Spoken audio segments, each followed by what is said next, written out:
इसी तरह एक आदमी, उसका इरादा तो नहीं कि मैं कोई चीज़ खाऊं, लेकिन उसने क्या किया, रोज़े की हालत में मंजन इस्तेमाल किया या टूथपेस्ट इस्तेमाल किया। अगरचे मंजन और टूथपेस्ट के इस्तेमाल को फुक़हाए किराम ने इस सूरत के अंदर मुबाह करार दिया है जबकि वो हलक से उसका असर अंदर ना जाए, लेकिन आम तौर पर यह होता है कि इस पर कंट्रोल मुमकिन नहीं है, इसीलिए बाज़ मोहतात फुक़हा ने इसका इस्तेमाल भी मकरूह करार दिया है रोज़े की कैफियत के अंदर। लेकिन अगर हलक से नीचे इसका असर चला गया तो इस सूरत में उसका रोज़ा, इरादा तो नहीं था रोज़ा तोड़ने का, लेकिन हलक से अंदर असर चला गया है, लिहाजा रोज़ा टूट गया। इस सूरत में फिर उस पर क़ज़ा लाज़िम है और किफ़ारा लाज़िम नहीं है। तो इसलिए इस तरह समझें कि ये ऐसी दवाई जो दांतों पर लगाने वाली है या कोई और ऐसी दवाई हो जो ज़बान पर लगानी है, या आदमी का मुंह जो है वो ज़ख्मी हो गया है अंदर से, तो उस पर ऐसी कोई दवाई लगानी है जिसका हलक से अंदर असर जा सकता है। तो हलक से असर अंदर जाएगा तो उस सूरत में रोज़ा टूट जाएगा। तो इसलिए कोई दवाई ऐसी इस्तेमाल न की जाए रोज़े की कैफियत के अंदर कि जिसका असर हलक से नीचे जाए। इसी तरह बाज़ ऐसी अद्वियात हैं जो आँखों में इस्तेमाल की जाती हैं, नाक के अंदर वो दवाई इस्तेमाल की जाती है, तो लेकिन नाक और आँख का ताल्लुक़ बराह रास्त मैदा के साथ है, और जोफ़े मैदा के अंदर जो चीज़ चली जाए उस सबब से रोज़ा टूट जाता है। तो लिहाजा आँखों में भी ऐसा सुरमा जिसमें कोई दवाई मिली हुई है जो कड़वा सुरमा हो जाता है, वो इस्तेमाल करने से रोज़ा टूट जाएगा। इसी तरह कोई कतरा ऐसा है जो डॉक्टर ने आँखों में डालने के लिए तजवीज़ किया है, लेकिन डाले हुए उसका असर गले में कड़वाहट महसूस होती है, उस सूरत में उस आदमी का रोज़ा टूट जाएगा। इसी तरह नाक में कोई ऐसी दवाई डाली गई जिस दवाई का असर हलक से नीचे महसूस हो, तो उस सूरत के अंदर भी रोज़ा टूट जाएगा। हाँ, अलबत्ता कानों में डालने के लिए कोई दवाई अगर इस्तेमाल की जाए तो चूँकि ऐसी दवाई इस्तेमाल करना शरअन जायज़ है, चूँकि कान का बराह रास्त रबत नहीं है हलक और मैदे के साथ, तो इसलिए कानों में अगर कोई ऐसी दवाई तजवीज़ की गई है तो उस दवाई का इस्तेमाल करना शरई एतबार से जायज़ है। हाँ, तो रोज़ा जिन अमूर से टूटता है उनका ताल्लुक़ यानी मैदे के अंदर कोई चीज़ पहुँच जाए जोफ़े मैदा के अंदर, तो ऐसी सूरतों के अंदर एक ऐसी सूरत भी है कि आदमी मसलन कुली के लिए उसने अपने मुंह के अंदर पानी डाला, लेकिन पानी का कुछ हिस्सा जो है चूँकि आगे भेजा गया था तो हलक से वो नीचे उतर गया। ऐसी सूरत के अंदर भी आदमी का रोज़ा टूट जाएगा और उस पर क़ज़ा करना लाजिम है। हाँ, रमज़ान शरीफ के अंदर रोज़े की कैफियत में ज़ाहिर है आदमी का मुंह खुश्क हो जाता है, तो ऐसी सूरत के अंदर वज़ू किया है तो पानी अंदर मौजूद नहीं, बल्कि क्या हुआ, कुली करने के बाद ज़ाहिर है पानी खुश्क था मुंह, तो तरी जो है वो मुंह के अंदर रह गई। इसी तरह जो है थूक वगैरह वो आदमी के अगर मुंह में आ जाए, तरी या थूक अगर वो हलक से नीचे उतर जाए तो उससे रोज़ा नहीं टूटता। हाँ, कुली के लिए पानी डाला गया था, वो पानी नीचे गया है तो उससे रोज़ा टूट जाता है। इसी तरह रोज़े के हवाला से कि कोई ऐसा अमर मसलन पानी या और ऐसी चीज़ जो है वो अगर मैदे से में पहुंच जाती है या नीचे जाती है तो उस सूरत में रोज़ा टूटता है। इसी तरह इंजेक्शन वगैरह दवाई के लिए लगाते हैं बीमार आदमी हो, तो उस सूरत में इंजेक्शन अगर ऐसा है जिसका फौरी असर जो है वो मैदे के अंदर जाता है, मसलन चूँकि टीका जो लगाया जाता है, इंजेक्शन लगाया जाता है, उसकी कई सूरतें होती हैं।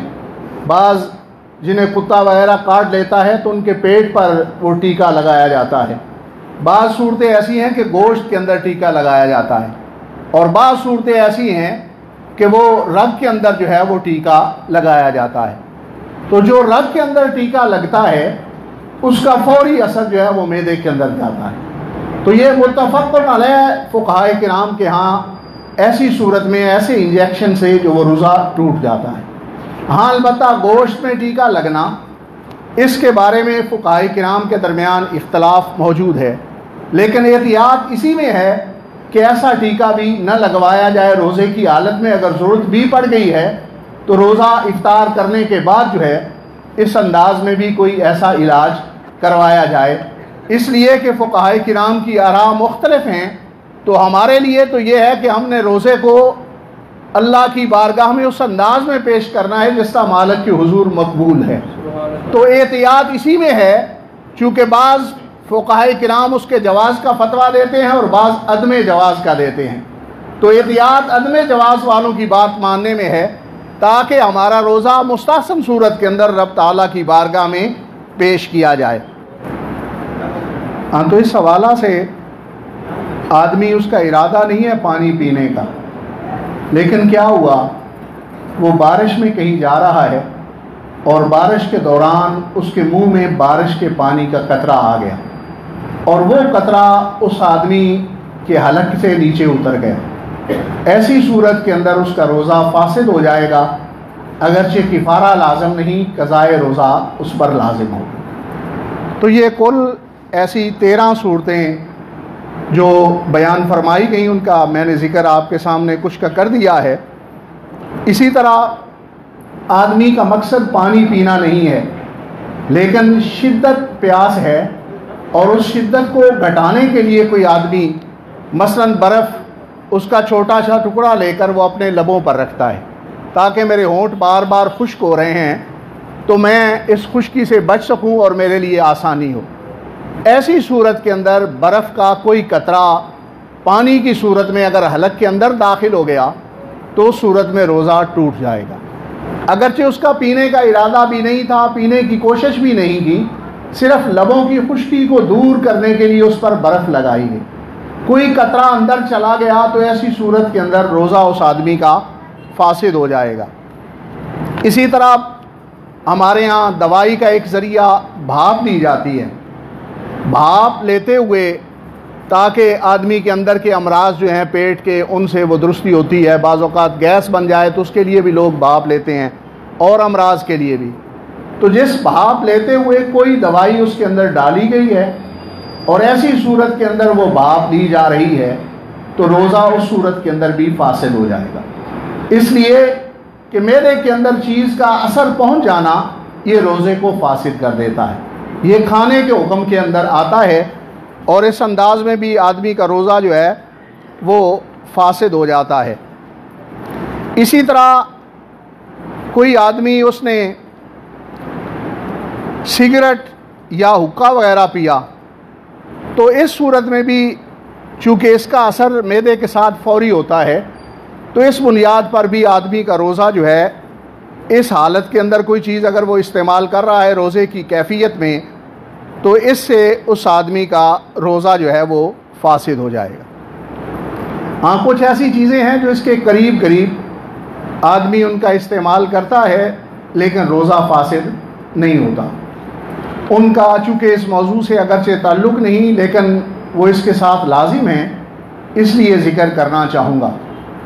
पहले मैंने बयान किया कि जो आदमी खा ले उसका रोज़ा फासिद हो जाता है, लेकिन वही आदमी अगर भूल कर खाता है, इरादतन नहीं खाता, उस सूरत में शरीयत ने उसके लिए माफ़ी और दरगुरज रखी है। बल्कि नबी पाक सल्लल्लाहु अलैहि वसल्लम का इरशाद अक़दस है कि ऐसी सूरत के अंदर सिवाय इसके नहीं कि रब ताला ने सक़ाक अल्लाह उसे पानी पिलाया है और उसे खाना खिलाया है। तो ऐसी सूरत के अंदर अगर भूल के वो पानी पी गया, भूल के उसने खाना खा लिया या भूल की सूरत में उसे जिमा का सदूर हो गया, ऐसी सूरत के अंदर उसका रोज़ा नहीं टूटेगा। इसी तरह बाज़ औक़ात दवाई के लिए पचने वगैरह सिंगी लगवाई जाती है, ज़ख़म पर चीरा लगवाया जाता है। ऐसी सूरत के अंदर ऐसे किसी ज़ख़म के सबब से भी आदमी का रोज़ा जो है वो फासिद नहीं होता और रोज़ा टूटता नहीं है। हाँ, अलबत्ता चूँकि कै का मामला ऐसा है कि अगर ख़ुद ब खुद उल्टी आई, ऐसी सूरत के अंदर रोज़ा नहीं टूटेगा। कोई आदमी ख़ुद उल्टी लेने की कोशिश करता है उंगली डाल के और ऐसी सूरत के अंदर कै आई और मुंह भर के आई और उसमें से कुछ कै वापस भी चली गई तो ऐसी सूरत के अंदर रोज़ा फासिद हो जाएगा। खुद आई उल्टी और उसमें से अगरचे कोई कतरा अंदर भी वापस चला जाए तो रोज़ा फासिद नहीं होता। लेकिन खुद उल्टी की, अपनी कोशिश के साथ उल्टी लेने की कोशिश की, कोई तकलीफ बन गई, पेट में कोई सबब बन गया, तो ऐसी सूरत के अंदर अगर जब कै की और कुछ कुछ ऐसा अंदर पेट में चला जाए तो ऐसी सूरत के अंदर रोज़ा फासिद हो जाता है। इसीलिए मैंने कहा कि खाने से रोज़ा टूट जाता है। तो आदमी बाज़ औक़ात ख़वातीन हंडिया बनाते हुए वो खाना चखती हैं, चखने की सूरत में सिर्फ ज़बान पर रखा और थूक दिया, ऐसी सूरत के अंदर रोज़ा फासिद नहीं होगा। शरीयत ने ख़वातीन के लिए ये इजाज़त भी रखी है कि अगर अहले खाना के यहाँ खाना में ये एहतियात होती है कि उसमें नमक या बाकी मिसाला जात वो मुनासिब हो, ज़्यादा ना हो, तो इस सूरत में ख़वातीन वो चख सकती हैं, लेकिन उसका असर हलक के अंदर नहीं जाना चाहिए। ज़बान की हद तक हो, अगर हलक के अंदर जाएगा तो सूरत में रोज़ा फासिद हो जाएगा। तो इसी तरह चूँकि कुछ ऐसे मसाइल हैं कि तकरीब चूँकि लाइव चल रही है, हमारी बहनें, माएँ, बेटियाँ भी इसे देख रही हैं, तो इसलिए उसूल और कायदा बयान कर देता हूँ। बाकी अगर किसी ने कोई सूरत पूछनी हो तो वो पूछ ले। जिमा चूँकि इस कैफियत के अंदर अगर कोई आदमी करता है तो फिर भी रोज़ा टूट जाता है। तो उसमें एक उसूली कायदा जिक्र कर दूँ कि अगर आदमी को बेदारी की हालत में इंजाल शहवत के साथ हो तो उन सारी सूरतों के अंदर रोज़ा टूट जाता है। अगर शहवत के साथ नहीं हुआ इंजाल तो फिर रोज़ा नहीं टूटेगा, लेकिन जब ही शहवत के साथ हुआ तो सूरत में जो है वो रोज़ा टूट जाएगा। उसके बहुत सारे असबाब हैं, बहुत सारी सूरतें मौजूद हैं, उनका जिक्र मैं हया की वजह से नहीं कर रहा। हाँ, अगर किसी आदमी को ज़रूरत हो, उस हवाला से कोई बात पूछनी हो, करनी हो, तो वो सवाल कर सकता है। तो ये 13 सूरतें फ़ुक़हाए किराम ने बयान फरमाई हैं कि जिन सूरतों के अंदर आदमी का रोज़ा टूट जाता है। खुला कायदा और उसूल के तौर पर आप यही समझ लें कि खाने पीने और हलाल जिमा से कोई भी ऐसा अमर हो गया जो उसके ज़िमन में आता है, तो उन तमाम सूरतों के अंदर रोज़ा जो है आदमी का टूट जाता है। हाँ, बाज़ सूरतें ऐसी हैं जिनके अंदर कज़ा लाज़िम आती है और बाज़ सूरतें ऐसी हैं जिनके अंदर किफ़ारा लाज़िम आता है।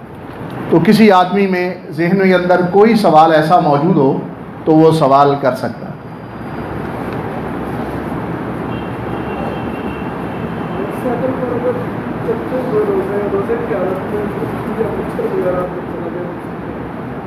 हाँ, बड़ा अच्छा सवाल किया।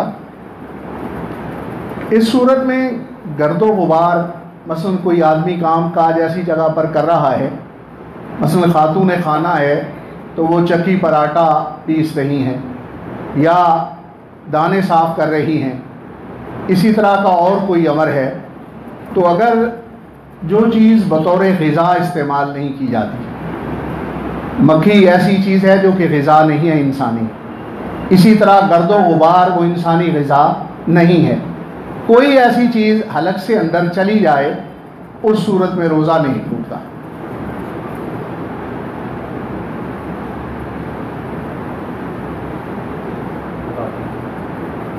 और कोई सवाल ज़हन में हो?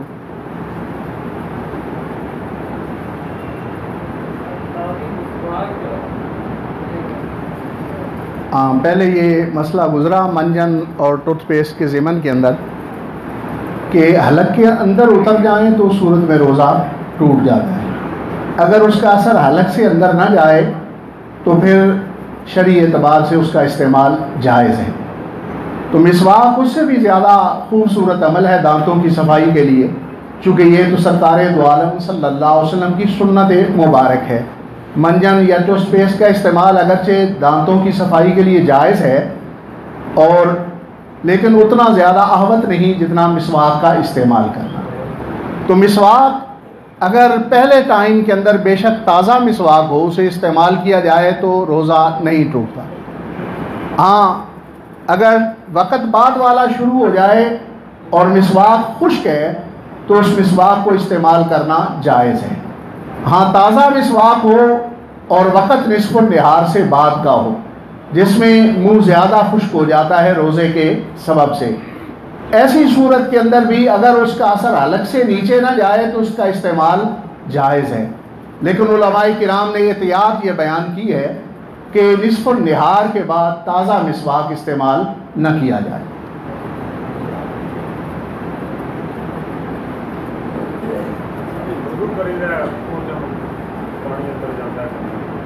हाँ, वो पहले मसला बयान हो गया है कि कुली का पानी अगर हलक के अंदर चला जाएगा तो रोज़ा टूट जाएगा।